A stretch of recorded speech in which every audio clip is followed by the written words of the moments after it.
Assalamualaikum warahmatullahi wabarakatuh. Alhamdulillahirabbil alamin. Allahumma shalli ala Muhammad wa ala ali Muhammad. Rabbi shrah li sadri wa yassir li amri wa hlul 'uqdatam min lisani yafqahu qawli. Subhanaka la ilma lana illa ma 'allamtana innaka antal alimul hakim. Para pemirsa sekalian yang dirahmati Allah Subhanahu wa taala, alhamdulillah, puji syukur kehadiran Allah Subhanahu wa taala karena senantiasa melimpahkan rahmat, nikmat dan beraneka macam karunia-Nya kepada kita semua. Salawat dan salam semoga senantiasa tercurahkan kepada Nabi kita Nabi Muhammad SAW, kepada keluarga, para sahabat dan kepada siapa saja yang menjadi pengikut setia beliau sampai pada hari kiamat nanti. Dan mudah-mudahan kita semua kelak insyaallah diakui sebagai umatnya Rasulullah SAW dan memperoleh syafaat dari beliau di yaumil akhir nanti. Amin ya rabbal alamin. Nah, para pemirsa sekalian yang dirahmati Allah Subhanahu wa taala, dalam kesempatan video kali ini sama-sama kita akan membahas tentang bagaimana kedudukan akhlak di dalam Islam. Nah, di dalam keseluruhan ajaran Islam ya, tentang akhlak ini, nah, sesungguhnya akhlak itu menempati posisi yang sangat istimewa dan sangat penting sekali. Nah, sebagaimana bisa kita lihat misalnya di dalam beberapa keterangan baik dari Al-Quran maupun dari Rasulullah SAW sendiri. Nah, di dalam bukunya Profesor Dr. Yunahar Ilyas yang berjudul Kuliah Akhlak, ada beberapa poin yang menunjukkan bahwa akhlak itu memiliki kedudukan yang sangat istimewa dan sangat penting di dalam ajaran Islam. Di antaranya yang pertama adalah Rasulullah SAW menempatkan penyempurnaan akhlak yang mulia sebagai misi pokok risalah Islam. Nah, sebagaimana Rasulullah SAW bersabda, "Innama bu'ithtu liutammima makarimal akhlaq." Nah, sesungguhnya aku diutus, kata Rasulullah SAW, untuk menyempurnakan akhlak yang mulia. Nah, hadis riwayat Baihaqi. Nah, ini yang pertama. Kenapa akhlak itu punya kedudukan yang sangat istimewa? Yang pertama adalah karena Rasulullah SAW menempatkan penyempurnaan akhlak yang mulia sebagai misi pokok risalah Islam. Nah, para pemirsa sekalian yang dirahmati Allah Subhanahu wa taala, kemudian yang kedua, kenapa akhlak itu begitu istimewa? Nah, karena akhlak merupakan salah satu ajaran pokok agama Islam. Nah, sehingga Rasulullah SAW sendiri ya, pernah mendefinisikan bahwa agama itu adalah akhlak yang baik. Nah, sebagaimana ya diriwayatkan bahwa seorang laki-laki bertanya kepada Rasulullah SAW, "Ya Rasulullah, maddin?" Wahai Rasulullah, apakah agama itu? Faqala Rasulullah SAW. Nah, kemudian Rasulullah SAW menjawab, husnul khuluq. Agama adalah akhlak yang baik. Nah, dari sini kita dapat melihat bahwa pendefinisian agama Islam dengan akhlak yang baik itu sebanding dengan pendefinisian ibadah haji dengan wukuf di Arafah. Nah, bahwa Rasulullah SAW menyebutkan haji adalah wukuf di Arafah, artinya tidak sah seseorang tanpa wukuf di Arafah. Nah, begitu juga kita mengaku sebagai orang yang beragama atau orang yang berislam, nah, tapi kita tidak menampilkan akhlak yang baik, maka ya jangan mengaku sebagai orang beragama apalagi orang Islam kalau kita tidak bisa menampilkan akhlak yang baik ya di dalam setiap aspek kehidupan kita. Maka penting begitu ya, menampilkan akhlak yang baik itu sangat penting sekali. Nah, karena kalau kita melihat dalam sejarah bahwasanya banyak musuh-musuh Rasulullah SAW itu kemudian mereka memeluk Islam. Ya bukan karena apa-apa, hanya karena melihat betapa mulianya akhlak Rasulullah SAW. Jadi memang pesona akhlaknya Rasulullah SAW mampu memikat hati orang yang kemudian menyentuh hati orang untuk memeluk agama Islam. Maka di sini juga kita bisa memahami bahwa ya dakwah itu ya tidak hanya semata-mata ya di atas mimbar. Dakwah itu tidak hanya semata-mata ceramah, tetapi menampilkan akhlak yang mulia. Nah, itu adalah salah satu bentuk dakwah kita. Nah, saya kira penting, dan bahkan boleh jadi dengan akhlakul karimah ini menjadi dakwah yang sangat efektif, yang kemudian bisa menyentuh hati objek dakwah kita. Maka sekali lagi ya, jangan sampai kita muslim, ya, kita orang yang beragama Islam, tetapi akhlak kita tidak mencerminkan sebagai seorang muslim.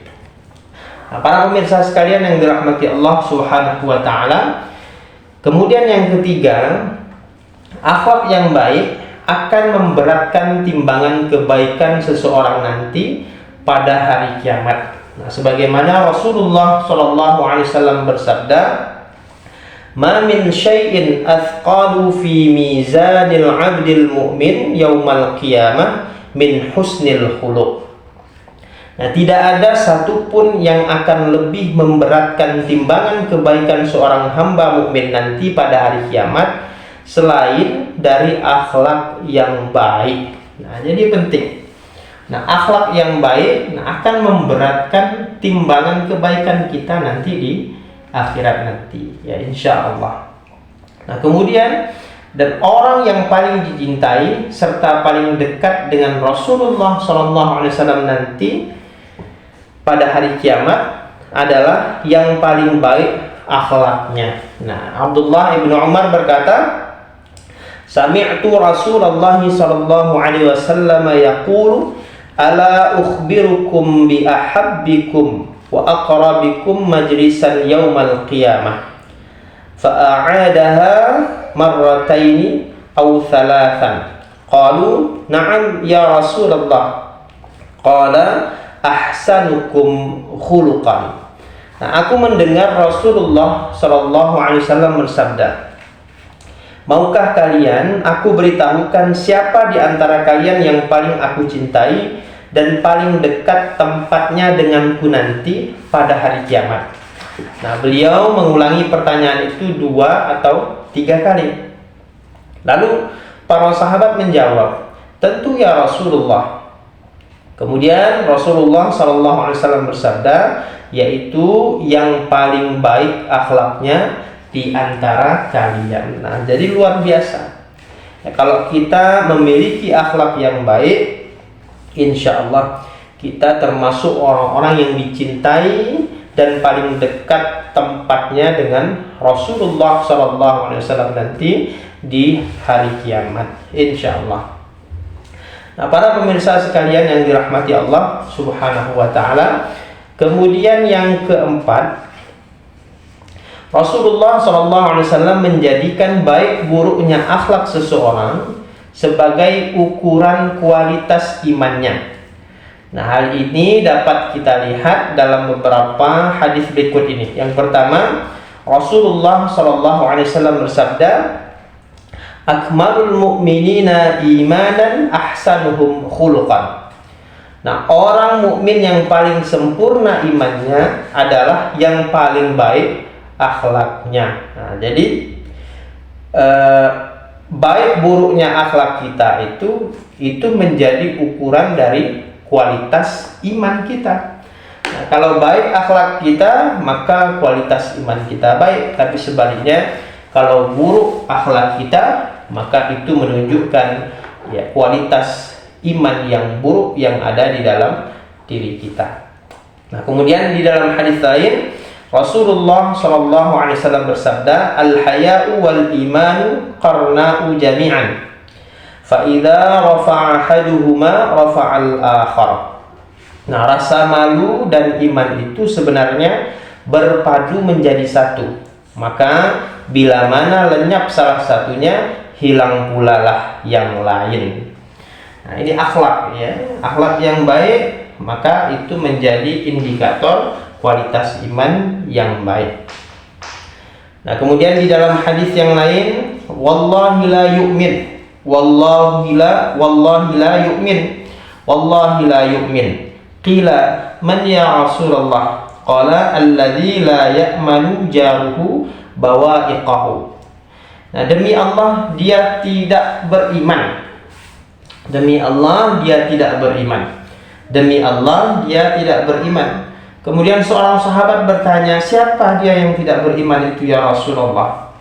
Nah, kemudian Rasulullah SAW menjawab, orang yang tetangganya tidak aman dari keburukannya. Nah, jadi ya dianggap tidak sempurna iman kita kepada Allah Subhanahu wa taala kalau kita tidak baik dengan tetangga kita. Nah, keberadaan kita malah menjadi ancaman gitu ya, ketidaknyamanan bagi tetangga kita. Nah, jadi penting ya menampilkan akhlak yang baik ya, salah satu indikator kesempurnaan iman kita. Nah, kemudian di dalam hadis yang lain juga disebutkan, man kana yu'minu billahi wal yawmil akhir falyaqul khairan aw liyasmut, wa man kana yu'minu billahi wal yawmil akhir falyukrim jarahu, wa man kana yu'minu billahi wal yawmil akhir falyukrim dhaifahu. Barang siapa yang beriman kepada Allah dan hari akhir, maka hendaklah ia berkata baik atau diam. Barang siapa yang beriman kepada Allah dan hari akhir, maka hendaklah ia memuliakan tetangganya. Barang siapa yang beriman kepada Allah dan hari akhir, maka hendaklah ia memuliakan tamunya. Nah, demikianlah nampak bagi kita ya di dalam beberapa riwayat hadis tadi bahwa Rasulullah SAW mengaitkan antara rasa malu, adab berbicara dan sikap terhadap tamu dan tetangga misalnya dengan eksistensi dan kualitas iman seseorang. Nah, para pemirsa sekalian yang dirahmati Allah Subhanahu wa taala, mudah-mudahan kita bisa senantiasa menampilkan akhlak yang mulia dalam setiap aspek kehidupan kita. Nah, sehingga iman kita senantiasa terpelihara kualitasnya. Nah, kemudian yang kelima, kenapa akhlak itu memiliki kedudukan yang sangat istimewa di dalam Islam itu adalah Islam menjadikan akhlak yang baik sebagai bukti dan buah dari ibadah kita kepada Allah Subhanahu wa taala. Misalnya salat, puasa, zakat dan haji. Nah, perhatikan misalnya Allah Subhanahu wa taala berfirman, wa aqimis shalah innas sholata tanha 'anil fahsya'i wal munkar. Dan dirikanlah salat, sesungguhnya salat itu mencegah dari perbuatan-perbuatan keji dan mungkar. Nah, jadi orang yang senantiasa menegakkan salat ya mestinya berbanding lurus dengan pembentukan akhlak yang mulia di dalam dirinya. Nah, kalau ada orang yang salat kemudian akhlaknya tidak baik, akhlaknya tak baik, nah itu bukan salatnya yang salah, tetapi barangkali kita belum sempurna menegakkan salat itu. Nah, mestinya orang salat itu berbanding lurus dengan baiknya akhlak mereka. Nah, kalau tidak berbanding lurus artinya ada yang keliru dalam proses pelaksanaan ya salat yang kita tegakkan itu. Artinya kita belum benar-benar menyempurnakan salat kita.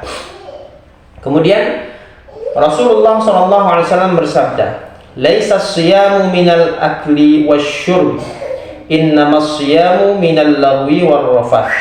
Fa in sabaka ahadun aw jahalu 'alaika faqul inni sha'imun." Bukanlah puasa itu hanya menahan makan dan minum saja, tapi puasa itu menahan diri dari perkataan kotor dan keji. Nah, jika seseorang mencaci atau menjahilimu, maka katakanlah, sesungguhnya aku sedang berpuasa. Nah, hadis riwayat Ibnu Khuzaimah. Nah, tadi sholat. Nah, demikian juga dengan puasa. Kalau puasa kita jalankan dengan sebaik-baiknya, insya Allah puasa itu akan membentuk pribadi kita menjadi pribadi yang berakhlak mulia.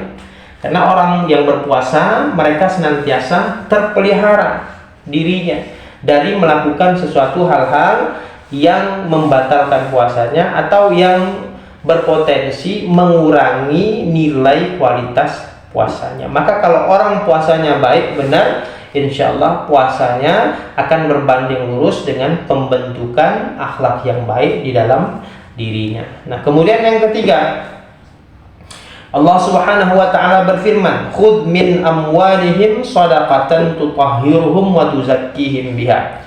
Ambillah zakat dari sebahagian harta mereka, dan zakat itu, dengan zakat itu kamu membersihkan dan mensucikan mereka. Nah, demikian juga zakat yang kita tunaikan. Nah, ini juga zakat yang kita tunaikan akan membersihkan dan mensucikan kita. Nah, sehingga orang yang zakatnya benar, baik gitu ya, insya Allah juga akan berbanding lurus dengan pembentukan akhlak yang mulia di dalam diri kita.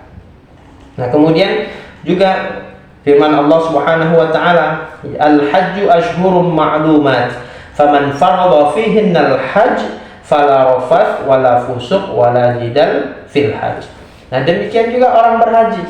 Kalau hajinya mabrur, insya Allah juga selaras dengan pembentukan akhlak yang mulia di dalam diri kita. Nah, jadi kenapa akhlak itu begitu penting atau begitu istimewa di dalam Islam? Karena akhlak itu, ya akhlak yang baik itu sebagai bukti dan buah dari ibadah kita kepada Allah Subhanahu wa taala. Jadi buah dari ibadah kita kepada Allah Subhanahu wa taala itu adalah akhlak yang baik yang kemudian itu terbentuk di dalam diri kita. Nah, sholat kita, puasa kita, zakat kita, haji kita, semuanya yang kita lakukan itu muaranya adalah kepada pembentukan akhlakul karimah.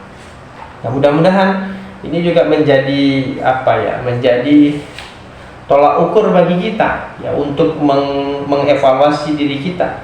Nah, kita ini orang sholat, orang berpuasa, orang menunaikan zakat, orang yang pernah berangkat haji, tapi kok ibadah-ibadah yang kita lakukan itu tidak membawa dampak positif ya, bagi pribadi kita menjadi pribadi yang lebih baik. Nah, itu artinya perlu kita evaluasi terkait dengan ibadah yang kita kerjakan. Barangkali ada yang tidak sempurna ya dalam proses pelaksanaan sholat kita, dalam proses pelaksanaan puasa kita, zakat kita maupun haji ya, ataupun umrah kita. Nah, ini bisa menjadi cross check ya tentang kualitas ibadah kita. Nah, artinya kalau akhlak kita belum baik padahal kita sudah beribadah, artinya kualitas ibadah kita belum baik. Maka tingkatkan kualitas ibadah kita itu. Nah, para pemirsa sekalian yang dirahmati Allah Subhanahu wa taala, nah, 2 poin lagi. Kenapa akhlak memiliki kedudukan yang sangat istimewa dan penting di dalam agama Islam. Nah, yang keenam, Nabi Muhammad SAW selalu berdoa agar Allah Subhanahu wa taala membaikkan akhlak beliau.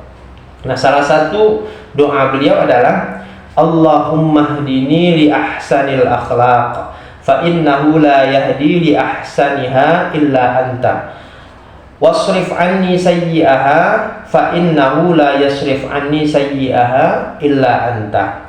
Ya Allah, tunjukilah aku jalan menuju akhlak yang baik, karena sesungguhnya tidak ada yang dapat memberi petunjuk menuju jalan yang lebih baik selain Engkau. Hindarkanlah aku dari akhlak yang buruk, karena sesungguhnya tidak ada yang dapat menghindarkan aku dari akhlak yang buruk kecuali Engkau. Hadis riwayat Muslim. Nah, doa ini juga mestinya menjadi doa yang selalu kita mohonkan kepada Allah supaya dianugerahkan akhlak yang baik. Ya, di samping perlu upaya latihan yang cukup berat dalam proses pembentukan akhlak itu, kita juga dituntun oleh Rasulullah SAW untuk senantiasa berdoa dengan doa ini. Nah, supaya Allah itu menganugerahkan kita akhlak yang baik dan menghindarkan kita dari akhlak yang tercela. Nah, kemudian para pemirsa sekalian yang dirahmati Allah Subhanahu wa taala, yang terakhir, kenapa akhlak memiliki kedudukan yang istimewa dan penting di dalam Islam itu? Karena di dalam Al-Qur'an banyak terdapat ayat-ayat yang berhubungan dengan akhlak. Nah, baik berupa perintah untuk berakhlak yang baik, serta pujian dan pahala yang diberikan kepada orang-orang yang mematuhi perintah itu, maupun larangan berakhlak yang buruk, serta celaan dan dosa bagi orang-orang yang melanggarnya. Tidak diragukan lagi bahwa banyaknya ayat-ayat Al-Quran tentang akhlak ini membuktikan betapa pentingnya kedudukan akhlak di dalam Islam. Nah, jadi kenapa akhlak itu penting di dalam Islam dan istimewa? Nah, diantaranya karena di dalam Al-Quran, nah itu banyak sekali ya terdapat ayat-ayat yang berkaitan dengan akhlak. Nah, ini menunjukkan bahwa akhlak itu memiliki posisi yang sangat penting sekali di dalam ajaran agama Islam. Nah, para pemirsa sekalian yang dirahmati Allah Subhanahu wa taala, demikianlah ya beberapa di antara yang menunjukkan bahwa betapa akhlak itu memiliki kedudukan yang sangat istimewa dan sangat penting di dalam ajaran agama Islam. Nah, mudah-mudahan Allah Subhanahu wa taala senantiasa membimbing kita kepada akhlak yang mulia. Nah, sehingga dengan akhlak yang mulia itu mampu mengantarkan kita dan kehidupan di sekitar kita kepada arah kebaikan dan keselamatan hidup, baik di dunia maupun di akhirat kelak. Amin ya rabbal alamin. Lebih dan kurangnya saya mohon maaf. Billahi fisabil haq fastabiqul khairat. Nasrum minallahi wa fathun qarib wa basyiril mu'minin. Sampai ketemu lagi di video-video selanjutnya. Wassalamualaikum warahmatullahi wabarakatuh.